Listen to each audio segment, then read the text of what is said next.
and welcome to the Chris Tunstall comedy channel with me, Chris Tunstall.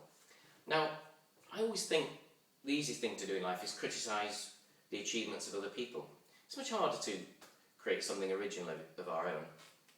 And that's why today I'd like to criticise. I'd like to criticise critics. I was talking to this critic the other day. He said to me, you know, the early videos on your channel are terrible. I'm surprised you haven't removed them. I said, well, only the early ones? I said, I like to leave them there as a record of how I've been getting on over time. See, I am hopeful that, given enough time, our comedy will grow in strength. Just like your jealousy. Because that's what drives critics, isn't it? Jealousy, jealousy, and more jealousy. And that applies regardless of whether they're critics of great literature, or of conceptual art, or of music.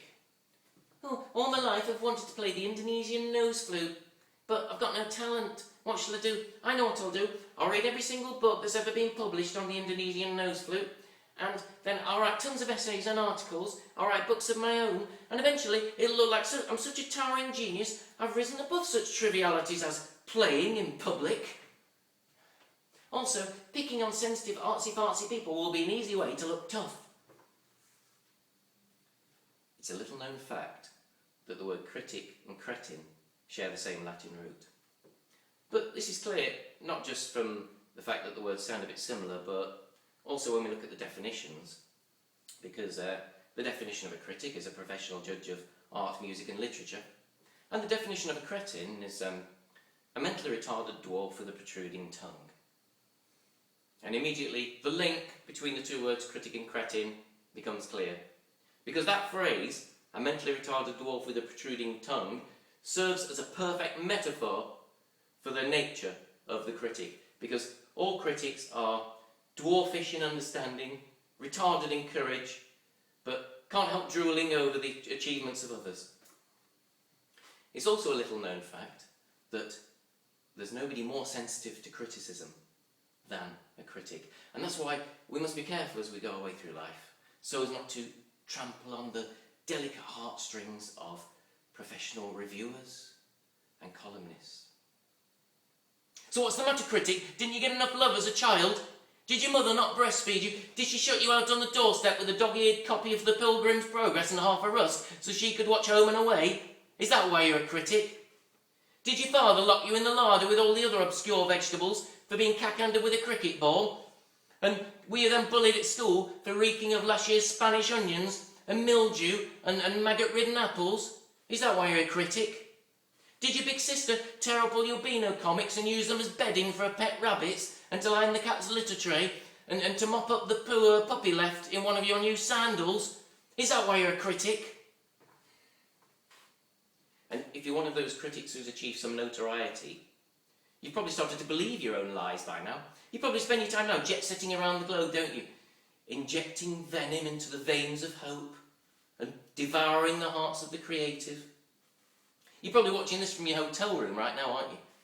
Yeah, with your snout raised haughtily in the air, quaffing your Moët Chandon from a crystal flute, fat pompous lips sucking on a prawn vol au vent. Well, if you are, I hope the sight of me is enough to repel you and disgust you so much that it leads you to choke, and that just before you can get to the bedside table and pick up the phone receiver to call for assistance, the effects of the duck à l'orange and the creme caramel and the 2 bottles of Chardonnay you consumed earlier suddenly kicks in and leaves you doubled up with a heart attack. That's what I hope.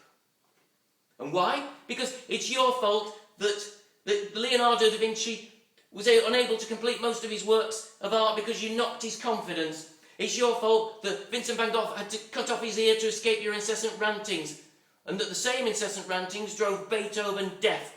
It's your fault that the horror writer Edgar Allan Poe got beaten to death outside a downtown tavern for trying to sell his own autograph in one last desperate plea for popularity. And talking of popularity, I can imagine there are dozens of people out there now watching this saying, well, that's one channel I won't be subscribing to. The thing is, it's all very easy for me to stand here and make critics seem heartless people simply because they've got no emotions. But the truth is, we're all critics to an extent. And there's a phrase, isn't there? You're your own worst critic. You're your own worst critic. Which I think is an excellent maxim to sort of carry us through life. You're your own worst critic. Well, I'm not. I'm my own best critic. But I mean, generally speaking, most people are their own worst critics. The meaning is pretty much the same. If we think about what it means, you're your own worst critic, it means that, you don't need anyone to judge you, that you are your own best judge. And that means that what you need from other people is help and support, warmth and love. Help and support, warmth and love. And that's a warm, loving way on which to end this comedy routine. And I hope you've enjoyed it. Thanks very much for watching. If you've got any criticisms, just put them in the comments box at the bottom. I'll come back to you on those. Thanks for watching. I've been Chris Tunstall. Goodbye.